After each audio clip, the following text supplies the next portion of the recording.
우리 옆 사람하고 인사하겠습니다. 하나님의 전을 세웁시다. 이렇게 인사하겠습니다. 하나님의 전을 세웁시다. 하나님의 전을 세웁시다. 오늘은 기출문제 완성 정복 두 번째 시간입니다. 지난주에 우리가 살펴봤던 것이 예수님이 받은 시험에 대해 생각을 해보고 있습니다.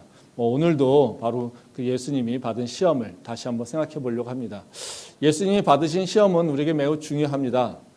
예수님이 믿음으로 마귀의 시험을 이기시고 하나님의 자녀임을 확인하셨기 때문에 그렇습니다.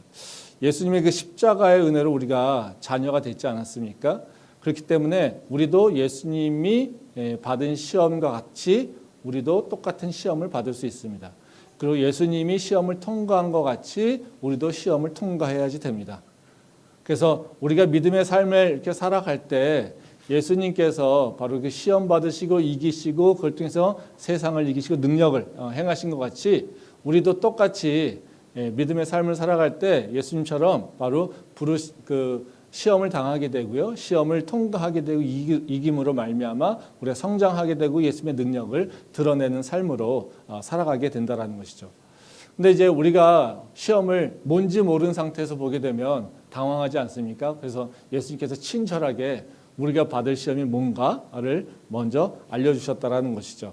그래서 우리가 예수님 받은 시험을 우리가 잘 이해하고 또 우리에게 올 바로 비슷한 시험들에 대해서 우리가 잘 준비해서 이겨나갈 수 있도록 하는 것이 우리가 마땅히 해야 될 것이라고 생각이 됩니다. 그래서 우리가 계속해서 예수님이 받은 시험을 다시 한번 생각을 해보고 있습니다. 예수님은 마귀에게 세 가지 시험을 받았습니다. 지난주에 살펴본 것은 예수님이 40일 금식한 이후에 배가 줄인 상태에서 마귀에게 시험을 당합니다. 네가 하나님의 아들이면 저 돌들을 떡으로 만들어라. 그래서 배고픔을 해결하라. 이런 얘기죠. 이에 대해서 예수님께서는 그렇게 말씀하십니다. 우리는 떡으로만 사는 것이 아니라 하나님의 말씀으로 산다라고 선포하신다라는 거죠. 그래서 이 말씀을 지난주에 내었던 내용을 좀 살펴보면 항상 문제를 세 가지 형태로 봅니다. 우리 PPT 한번 보여주시고요.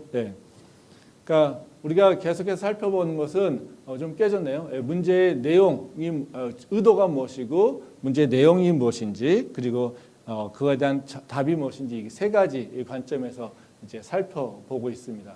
문제의 의도는 다른 것이 아니라 지난주에 살펴봤던 것은 뭐냐면요. 육체와 영의 관계입니다. 너가 육체로 사느냐 아니면 영으로 사느냐 이것에 대한 얘기를 한다라는 거죠. 그래서 육체라고 하는 것을 깨어가면서 우리한테 영적으로 도전해가는 것이 바로 이 마귀의 시험이라는 거죠. 그러면 이것이 우리한테 어떻게 문제로 오느냐라는 겁니다. 그 마귀의 질문은 이런 거였습니다.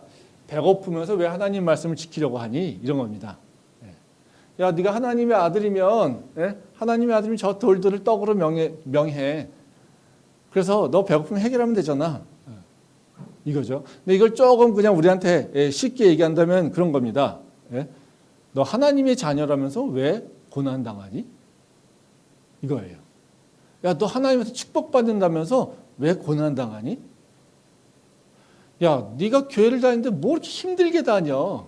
뭐 그렇게 힘들게 다닐 필요가 뭐가 있어? 그냥 편하게 살아. 이런 걸로 우리한테 다가온다라는 거죠. 실제 우리가 이런 고민을 참 많이 받죠. 근데 고난을 당했을 때, 우리가 이런 시험을 당했을 때 우리가 자꾸 빠져드는 이유가 있습니다. 근데 거기에 바로 이 사탄이 마귀가 바로 그 시험의 함정을 파놓고 있습니다. 그러니까 이 함정은 뭐냐면요. 우리가 이런 시험에 자꾸 노출됐을 때 우리는 이렇게 무너질 수 있는 위험성이 있습니다. 왜냐하면 우리가 갖고 있는 잘못된 믿음의 모습 때문에 그렇습니다. 우리가 하나님의 말씀을 잘 이해하지 못하기 때문에 그런 부분이 있다는 거죠. 우리가 갖고 있는 믿음은 뭡니까? 물론 사람마다 다 틀리겠지만요. 우리는 육체에 있기 때문에요. 그런 생각을 갖고 있어요. 육체의 중심을 갖고 있으면요. 우리가 하나님을 잘 믿으면 우리 육체가 잘 되는 거예요. 그래서 우리가 갖고 있는 것은 뭐예요? 영이라고 하는 것 되게 중요해요. 근데 사실 우리한테는 더 중요한 게 뭡니까? 육체가 더 중요해요. 그러니까 믿음도 또 뭐예요? 왜 그래요? 육이 잘 되기 위해서 믿음을 가져요. 이 앞에 있는 저도 이런 얘기 하지만 저도 어떤 사람이냐? 사실 뭐 육을 다 안 돼도 돼, 영만 살아 이렇게 확신하지 못해요. 그렇게 그게 말씀이기 때문에 그걸 향해 나가려고 하는 것이지, 아, 나 다 고난당하고 정말 제가 믿음이 좋으니까 십자가, 아, 그런 거 문제 없어, 이렇게 하지 못할 경우가 너무 많아요. 근데 그게 왜 그러냐면 우리가 영과 육이 있는데요, 육의 장막이 있기 때문에 육은 이렇게 느끼는 거고 바로 보이는 거고요, 우리가 지금 겪고 있는 거예요. 그래서 우리한테는 그 영과 육의 그 관점에서 보게 되면 영보다는 사실 뭐가 더 중요합니까? 육의 우선순위가 있어요. 그러니까 이게 어떤 일이 생기냐면 영이라고 하는 것이 뭐예요? 육이 잘 되기 위해서 필요한 걸 생각해요. 그러니까 뭐가 줍니까? 육이 주고 영이 종이 되는 경우가 참 많다는 거죠. 지금 예수님이 받은 질문도 바로 그런 거예요. 그래서 우리가 갖고 있는 얘기가 뭐냐면 예수님 잘 믿으면 잘 돼야지. 그렇죠? 예수님 잘 믿으면 모든 건 성공해야지. 예수님 믿으면 뭔가 항상 평안해야지. 이게 우리가 갖고 있는 문제예요. 그래서 우리는 육을 보면서 항상 영을 생각하고 있다는 거죠. 근데 고난이 왔어요. 그럼 어떻게 생각이 될까요? 잘 믿고 있는데 고난이 왔어요. 뭐 일이 안 되고 힘들어. 그러면 사단이 와서 그러죠. 야, 너 믿음이 있다며. 나 하나님 살아있다며. 야, 하나님 살아있는데 왜 너는 힘드니? 야, 하나님이 너 사랑하신다며. 나 하나님 살아계신데 왜 너는 힘드니? 야, 너는 하나님 사랑받는 자녀라면서 너는 왜 배고파하니? 야, 그 하나님 자녀 그거 던져버려. 던져버리고 나한테 와. 그러면 내가 해결해 줄게. 뭐 이런 얘기를 하고 있다라는 거죠.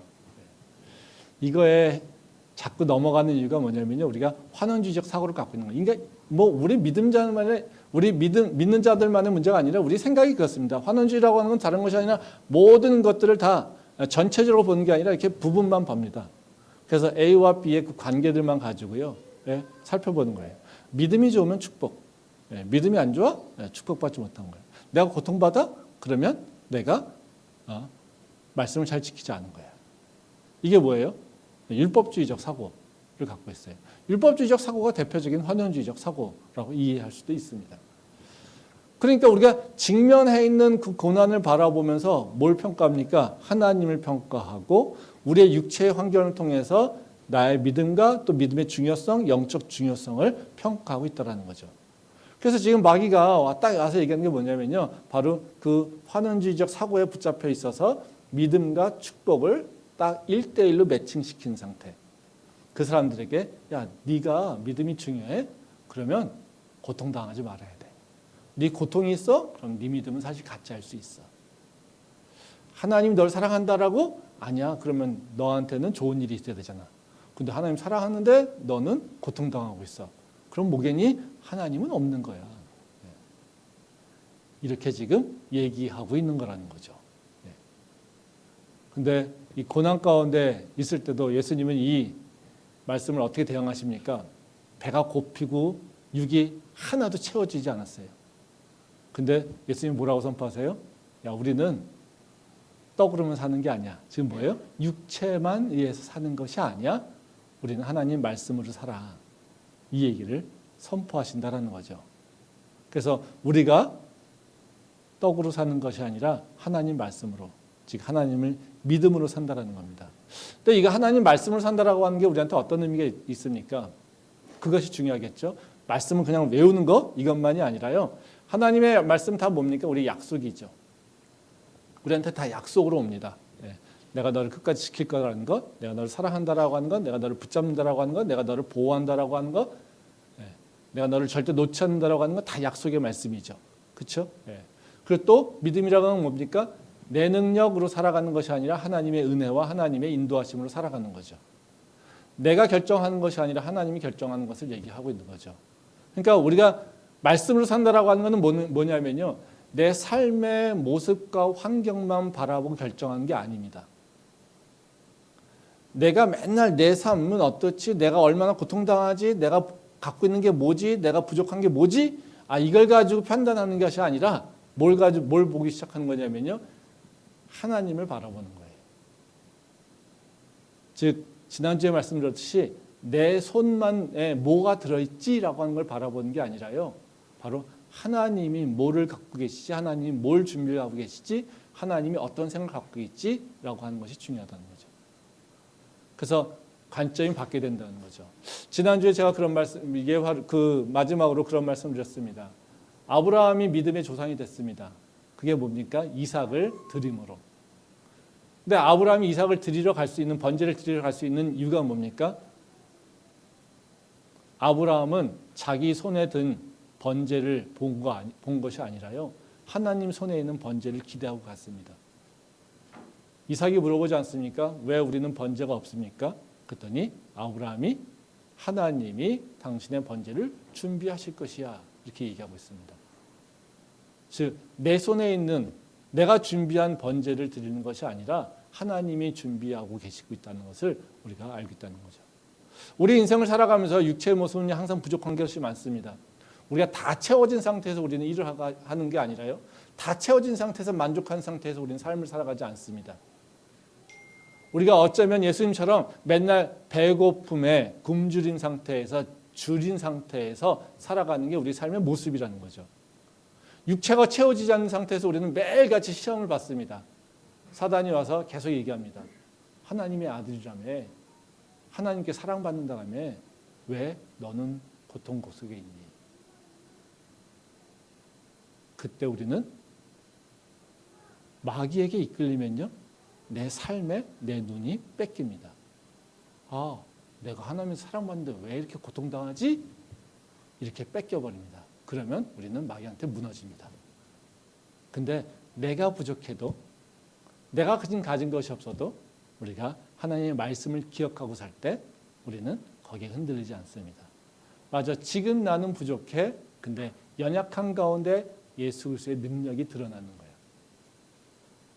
아무것도 없는 가운데 하나님께서는 새 일을 행하시는 분이 바로 전능하신 하나님이죠.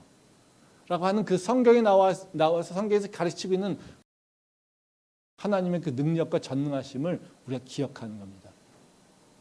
그래서 나의 줄임배 때문에 그것에 붙잡혀서 말씀을 잃어버리는 것이 아니라 줄임배 가운데서도 바로 하나님의 약속의 말씀을 믿고 살아가는 것이 우리가 진짜 시험에 이기는 거라는 거죠. 그래서 우리가 살면서 어려움이 있다 하더라도요, 그때마다 그 어려움을 파고 들어오는 바로 사단들의 바로 그 유혹과 시험이 있습니다. 그때 이길 수 있는 것은 하나님을 온전히 신뢰하는 것입니다. 이번 한 해 우리가 다른 모습으로 살아가는 것이 아니라 바로 이런 믿음의 도전을 받았을 때 2022년도는 바로 승리하는, 믿음으로 이기는 그런 한 해를 살았다라고 하는 그 평가를 우리가 연말에 할 수 있는 그런 믿음의 삶이 우리 안에 있기를 소망합니다. 그러면 오늘은 두 번째 질문을 생각해 보려고 합니다. 오늘 두 번째 질문 말씀을 한번 보도록 하겠습니다. 누가복음 4장 5절부터 8절 말씀입니다. 마귀가 또 예수를 이끌고 올라가서 순식간에 천하 만국을 보이며 이르되 이 모든 권위와 그 영광을 내가 네게 주리라. 이것은 내게 넘겨준 것이므로 내가 원하는 자에게 주노라. 그러므로 네가 만일 내게 절한다면 다 네 것이 되리라. 예수께서 대답하여 이르시되 기록된 바 주 너의 하나님께 경배하고 다만 그를 섬기라 하였느니라. 네, 이게 오늘 살펴보려고 하는 문제입니다. 마귀가 예수님을 데리고 이제 두 번째 시험을 하는데요. 높은 데 올라가서 천하 만국을 다 보여줍니다. 그리고 마귀에 절하라고 합니다. 그리고 나한테 절하면 이 모든 것을 다 준다라고 유혹하고 있는 겁니다. 네. 그래서 이 시험이 뭔지, 그리고 이 시험이 예수님은 이 시험을 어떻게 이기셨는지, 그리고 그 과정 가운데 마귀가 어떤 유혹으로 파고 들어가는지 이 부분에 대한 얘기를 좀 하도록 하겠습니다. 그래서 지금 방금 본 것처럼 문제의 주제, 의도가 뭔지, 그리고 문제의 내용이 뭔지, 그리고 마지막으로 해법이 어떤 것인지 이 세 가지 관점에서 생각을 좀 해보려고 하겠습니다. 그럼 첫 번째로 이 두 번째 시험 문제는 뭐냐? 바로 그 주제와 의도는 무엇이냐면요. 바로 하나님과 나하고 어떤 관계에 있는 것인지를 바로 우리가 다시 생각해 보라고 하는 얘기입니다. 말씀 보겠습니다. 누가복음 4장 6절부터 7절 말씀입니다. 이르되 이 모든 권위와 그 영광을 내가 내게 주리라. 이것은 내게 넘겨준 것이므로 내가 원하는 자에게 주노라. 그러므로 네가 만일 내게 절하면 다 네 것이 되리라. 이것은 마귀가 예수님에게 하는 이야기죠. 마귀 이야기는 두 가지 내용이 들어가 있습니다. 하나는 뭐냐면요. 하나는 자신이 세상의 모든 것을 위임받았다.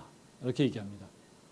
그리고 또 다른 하나는 뭡니까? 나에게 절하면 내가 모든 것을 줄 것이다. 이 두 가지를 얘기하고 있어요.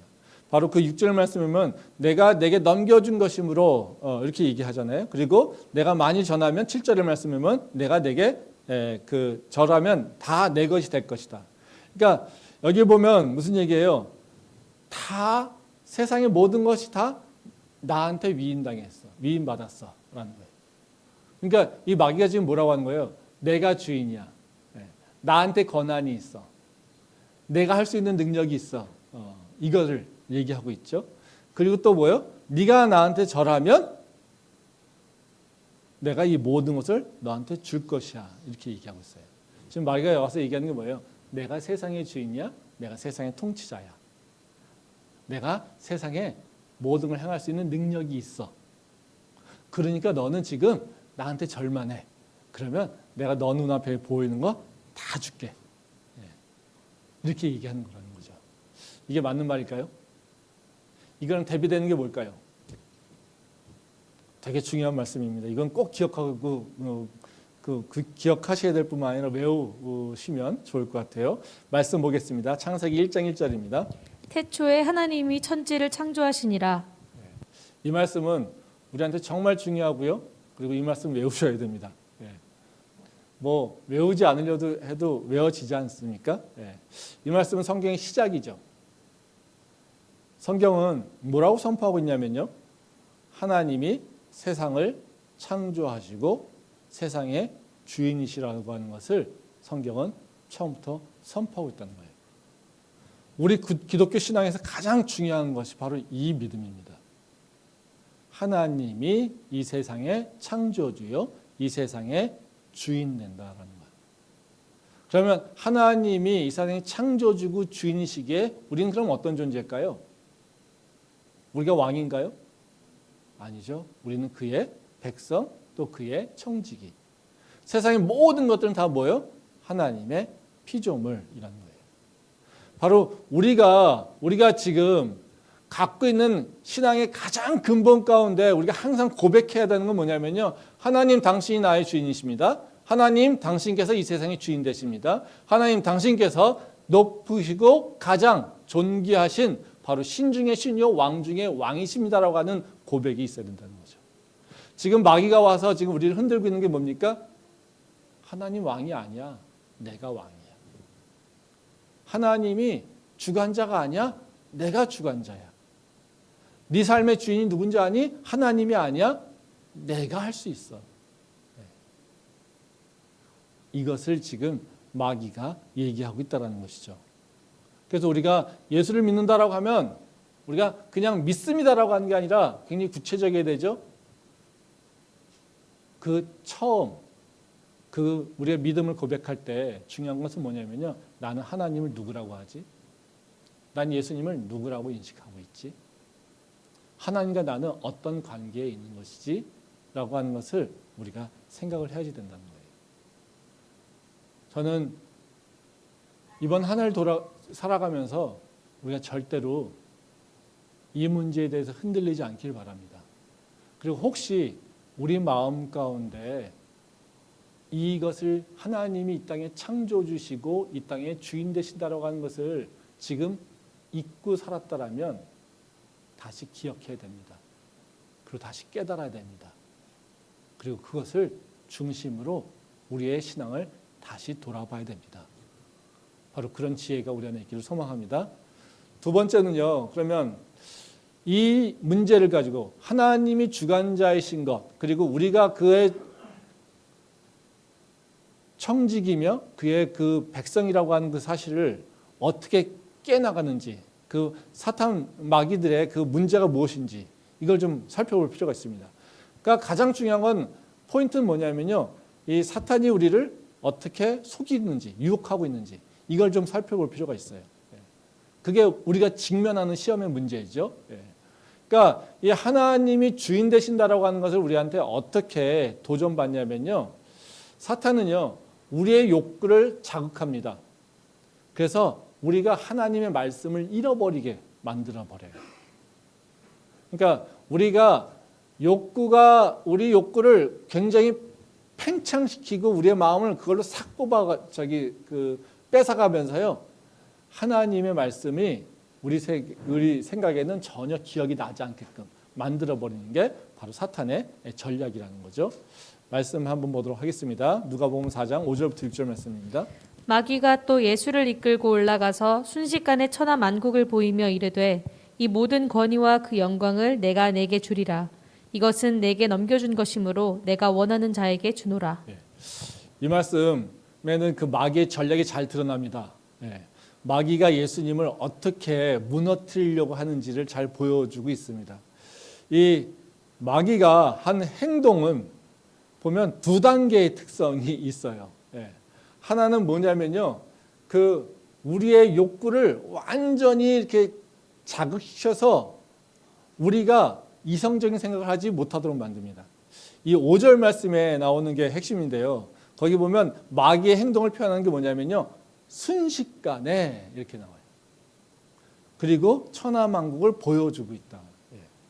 그러니까 우리가 예수님이 그 마음을 뺏으려고 마귀가 한 건 뭐냐면요, 순식간에 움직여서 천하만국을 보여주고 있다. 이런 것이죠. 이것은 예수님의 그 눈앞에 뭐예요? 빠르게 움직여서 천하만국이 보여지면서 그 마음속에 뭐예요? 그것만 들어오게 된다는 거죠. 근데 이것을 좀 순식간에 천하만국을 갖게 한다라고 하는 건요, 우리한테 굉장히 중요한 얘기이기도 합니다. 우리 인간이 원하는 게 뭡니까? 근본적 욕구가 빠른 성공 아니에요? 편안한 성공. 그렇죠? 빨리 쉽게 내가 원하는 걸 얻는 거. 이게 인간의 가장 기본적인 욕구죠. 그렇죠? 지금 마귀가 하고 있는 행동에 있어서는 뭡니까? 빠르게 네가 원하는 거 내가 너한테 보여주는 겁니다. 그러면 네가 나한테 잘하면 내가 모든 걸 다 줄 수 있어. 그러니까 우리가 마음속에 갖고 있는 기본적 욕구는 뭐냐면요, 빨리 편하게 내가 원하는 걸 쟁취하면 되는 거예요. 그게 모든 게 끝이에요. 그러면 우린 그게 가장 만족스럽지 않아요? 그렇죠?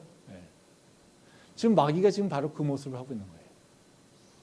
그 다음에 우리가 이 원하는 것을 이렇게 자극시켜줘서 너 할 수 있어라고 하면 뭐예요? 우리가 그 다음부터 생각이 없어지잖아요. 그렇죠? 이제 그 다음에 하는 생각이 뭐냐면요, 거짓말이 들어옵니다. 그 다음 두 번째 한 것이 이제 6절 말씀이 나오죠. 6절 말씀에 보면 뭐가 나옵니까? 이 모든 권위와 그 영광을 내가 내게 주리라. 이렇게 얘기하죠. 이것은 내게 넘겨준 것이므로 내가 원하는 자에게 주노라. 지금 마귀가 뭐라고 했어요? 내가 이 모든 천하만국을 다 너한테 줄 수 있어. 왜? 나는 이 모든 걸 위임받았어. 누가 위임했던 얘기는 하지 않아요. 그렇죠? 본인이 위임받았대요. 누가 위임해줬는지 모르겠지만요. 그래서 내가 너한테 줄 수 있어 이거예요. 이게 사실인가요? 아닌가요? 아니잖아요. 사실이. 이 땅은 누가 갖고 있습니까? 누가 주인 되십니까? 하나님께서. 하나님이 마귀한테 이 세상을 다 위임하셨습니까? 성경은 어디에도 그런 게 써 있지 않아요. 마귀한테 이 세상을 위임했다. 내가 넘겨줬다. 마귀한테 네가 알아서 해. 이렇게 얘기하는 거는 없어요. 근데 마귀는 지금 뭐라고 했어요?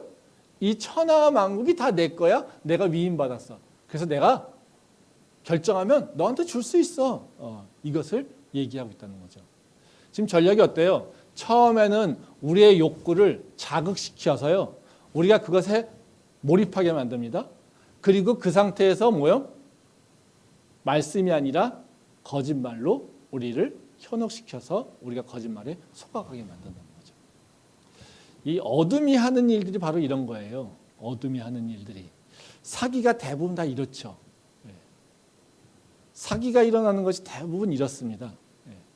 사기 칠 때 사기꾼들이 처음부터 나 사기꾼이야, 나 거짓말해 하면서 거짓말 시작합니까? 그렇지 않아요. 다 어떻게 해요? 예. 사람의 마음을 뺏는 것이 있어요. 요새 말하는 보이스피싱 범죄잖아요. 그렇죠? 예. 어둠의 열매겠죠. 보이스피싱 하는 것의 그 전략을 한번 보십시오. 요새 많이 나오는 전략이 그거랍니다. 예? 저리대출. 예. 저리대출. 저한테도 뭐 문자 되게 많이 왔어요. 예. 근데 저 같은 사람은 뭐 대출 그 저리대출이라고 하는 것이 대상자가 안 되니까 뭐 자영업자도 아니니까 문자가 와도 별 생각이 없죠. 근데 자영업하는 사람들, 저리로 대출을 받기를 되게 돈에 갈급한 사람들은 어때요? 전화 한 통 하면 낮은 이자로 내가 너를 지원해 줄 수 있어요. 이거예요. 그러니까 사람들이 그걸 보면요. 정부의 정치자금인데 전화 한 통 하면 낮은 이자로 준대. 이거예요. 그러니까 사람들이 그 문자를 받으면 어떻게 될까요? 궁금하죠. 예. 그래서 무조건 전화를 하게 돼 있어요.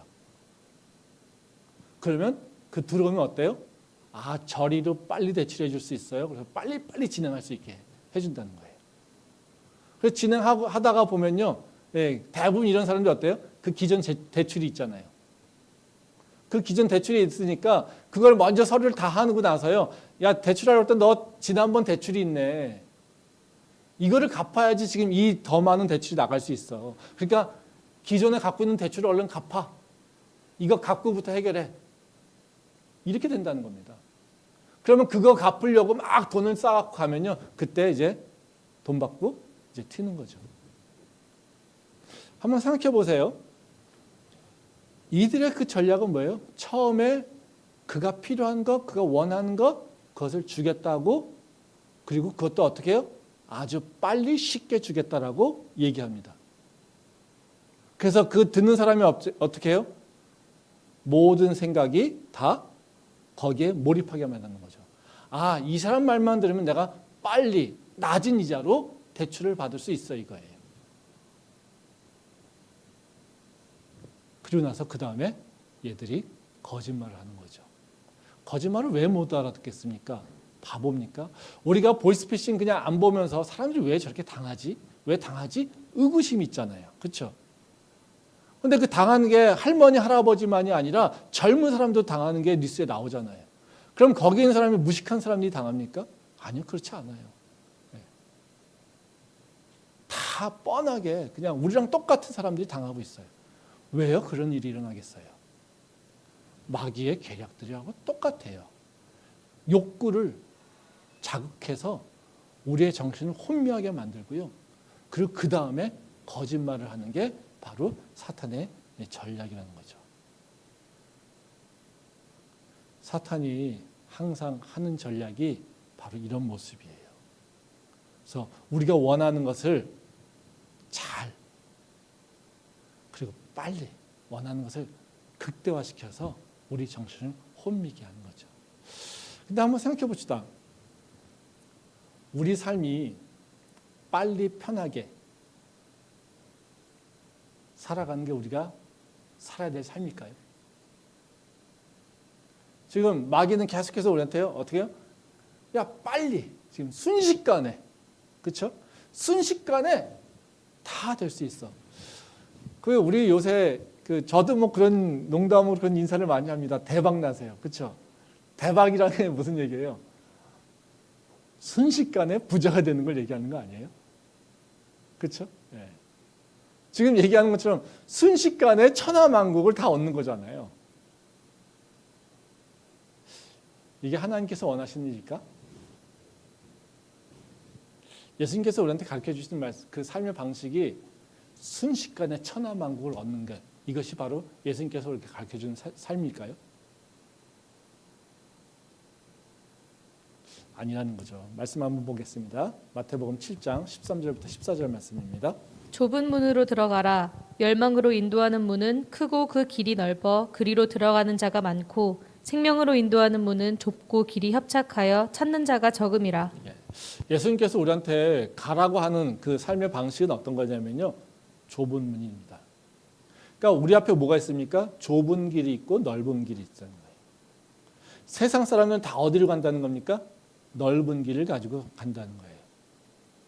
근데 예수님은 우리한테 원하시는 게 뭡니까? 좁은 길을 가라는 거예요. 그 좁은 길이 뭐? 생명의 길이고 그리고 우리를 영생으로 인도한다라고 얘기합니다. 근데 예수님이 안타까우신 건 뭐예요? 이것을 찾는 자가 적다라고 얘기한다는 거예요. 그럼 넓은 길은 어떤 거겠습니까? 세상이 좋아하는 길이에요.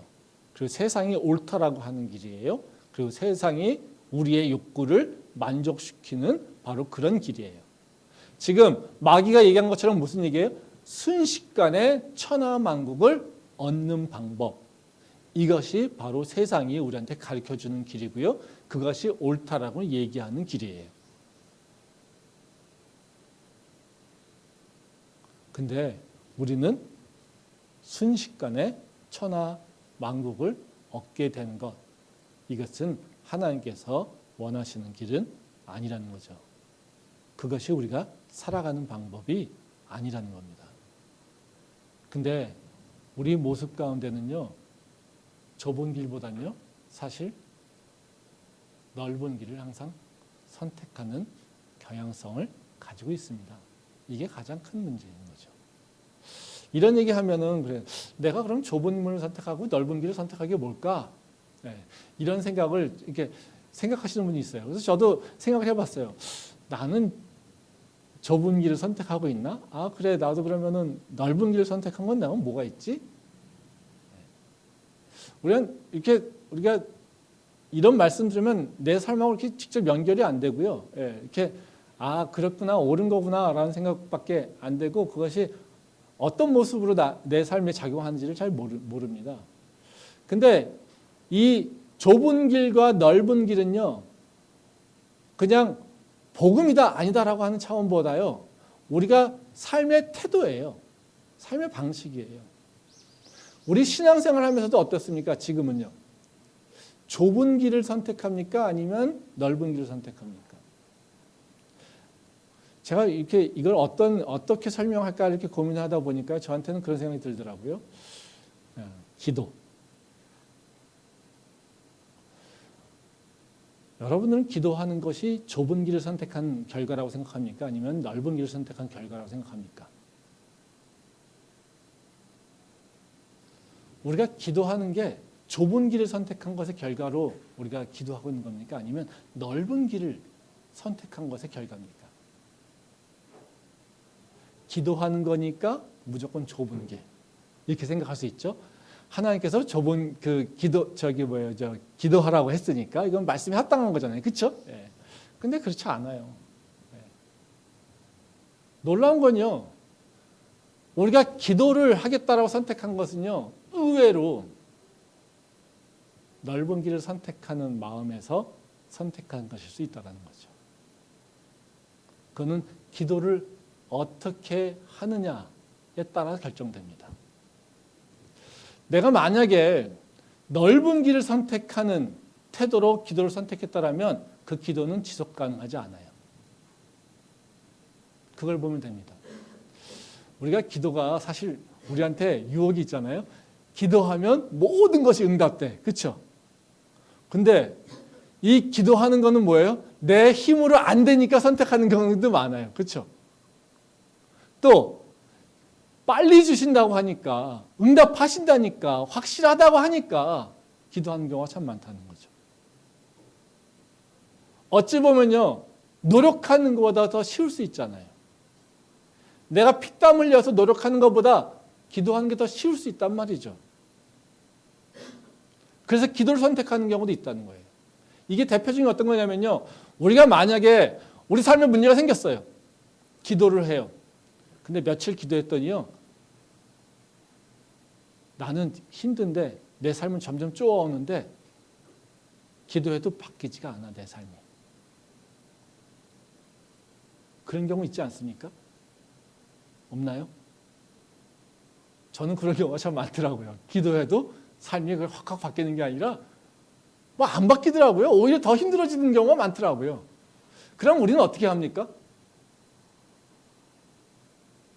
누군가는요, 될 때까지 하는 사람이 있어요. 하나님, 당신 뜻이 뭡니까? 당신께서 원하신 게 뭡니까? 끝까지 기도하며 붙잡고 가는 사람들이 있어요. 어려움이 있어도. 근데 어떤 사람은요? 에이, 기도해봤더니 안 되더라. 기도 좀 했는데 안 되더라고. 기도하니까 뭐 삶이 이렇게 변화되고 뭐 좋은 방향으로 바뀌는 게 아니라 오히려 막 더 힘들어지던데. 그리고 기도를 안 하죠. 이렇게 할 바에 내가 내 힘으로 하지 라고 하는 생각을 하게 됩니다. 똑같이 기도하는 것도요, 좁은 길을 가는 것일 수도 있고요, 넓은 길을 가는 것일 수 있어요. 즉, 기도를 하는 것이 그냥 나 쉽게 빨리 응답받고 내가 원하는 걸 내 힘이 아니라 하나님의 능력으로 내가 얻을 수 있어라고 하는 생각만 가지고 기도를 하는 사람들을, 그거는 예수님께서 가르쳐 주신 기도를 하는 게 아닙니다. 왜? 그건 좁은 길이 아니기 때문에. 그건 뭐예요? 세상에 붙잡힌 모습으로 세상의 방식의 기도라고 하는 형식만 갖고 있는 삶의 모습을 사는 게 바로 그 모습이에요. 그래서 그렇게 기도하는 사람, 조금만 기도했더니 힘들어. 기도하는 게 너무 힘들어. 이러고 어떻게 살아? 그냥 내가 내 힘으로 살지. 기도할 바에 내 힘으로 살아. 그거 된다는 확신도 없고, 그거 해도 기도해서 응답받는 것도 만만한 일이 아니더라고. 그냥 내 힘으로 살지 뭐. 이렇게 생각하는 마음이 있는 사람들, 이것은요, 기도한다 하더라도요, 넓은 길을 가고 있는 사람들이라는 거예요. 신앙의 문제는요, 단순하게 뭐를 어떻게 얻느냐의 문제가 있지 않습니다. 신앙의 문제는요, 내가 어떤 방식으로 살아갈 것이지, 내가 어떤 것을 선택할 것인지에 대한 바로 그 결정에 하는 것이 바로 신앙과 관련된 거예요. 우리가 종교적 형식을 취한다고 해서 우리가 말씀에 항상 부합한 일은 아닙니다. 아마 이 말씀은 다음 주에 얘기를 더 많이 할 텐데요. 종교적 형식, 이걸로 우리가 좋은 믿음을 갖고 있다, 하나님 말씀과 합당한 삶을 살고 있다라고 얘기할 수가 없어요. 그러면 우리한테 중요한 건 뭡니까? 하나님 말씀대로 내가 그 말씀에 따라서 좁은 문을 선택하고 있는가, 아니면 넓은 문을 선택하고 있는가, 우리는 우리 스스로를 다시 평가봐야 돼요.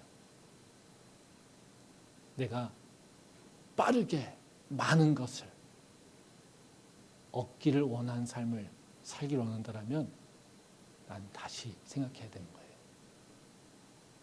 오히려 힘들고 어렵지만 주께서 주시는 그 한 걸음 한 걸음 뛰는 가운데 하나님의 은혜와 하나님의 인도하심을 경험하면서 그 한 걸음 한 걸음 뛰는 과정 가운데 하나님과의 교제를 어떻게 하고 있는가, 그 교제에 관심이 있다라면 나는 바른 신앙을 가고 있다라고 얘기할 수 있다는 거죠.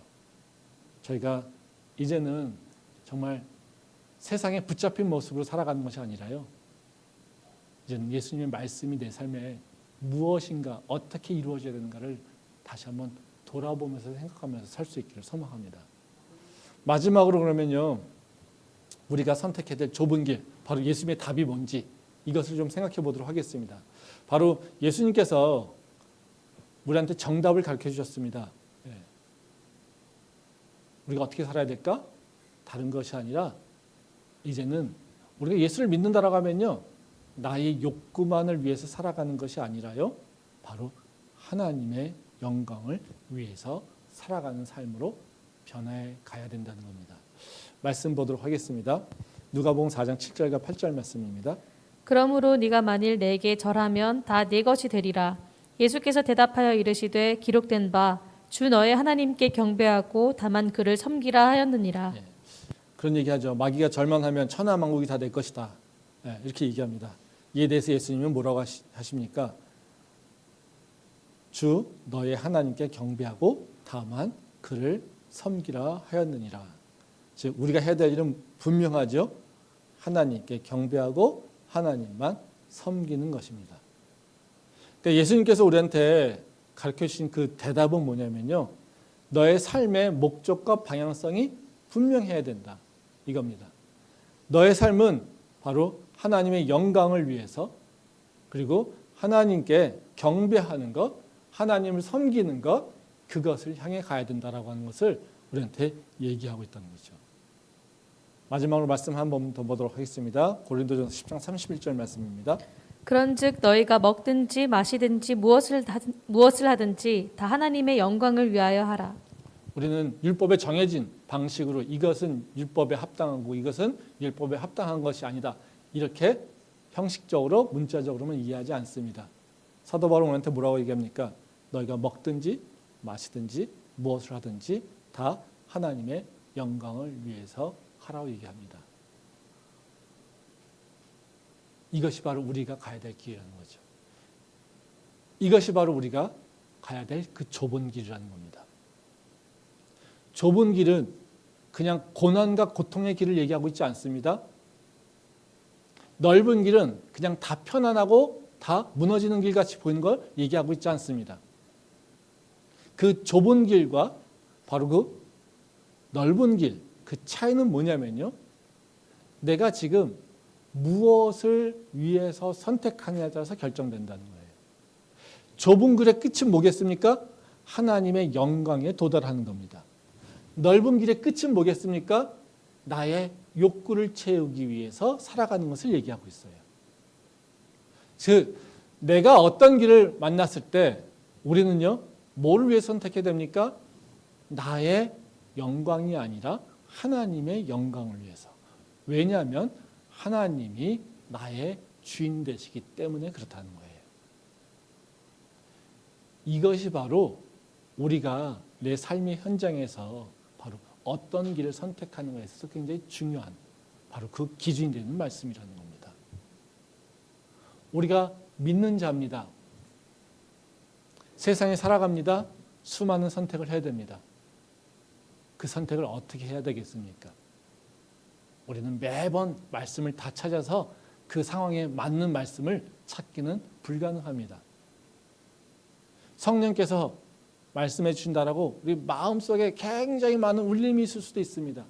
근데 그 울림이 한 가지가 아니라 여러 개가 있을 수 있습니다. 왜냐하면요, 성령께서 말씀하신 거 아니라 오늘 얘기처럼 마귀도 우리한테 끊임없이 제안하고 있기 때문에 그렇습니다. 그럼 우리가 이걸 어떻게 분별하겠습니까? 예수님께서 오늘 우리에게 답을 주신 겁니다. 너는 하나님을 섬기는 삶이냐? 아니면 너의 욕구를 충족하는 삶이냐? 우리가 선택하는 해야 될 길은 다른 것이 아니라 하나님을 섬기며 하나님을 경배하며 하나님의 영광이 이루는 것이 어떤 것인지를 판단하면 된다는 겁니다. 그 말씀을 가지고 살아갈 때 우리는 시험이 와도요 무너지지 않고요. 그리고 그 시험에 우리의 생명을 빼앗기지 않고요. 그 시험을 예수님이 이긴 것 같이 우리도 이길 수 있다는 것입니다. 그 믿음의 확신을 가지고 우리가 좁은 길을 선택하며 하나님을 섬기는 주의 백성으로 일어날 수 있기를 소망합니다. 기도하겠습니다.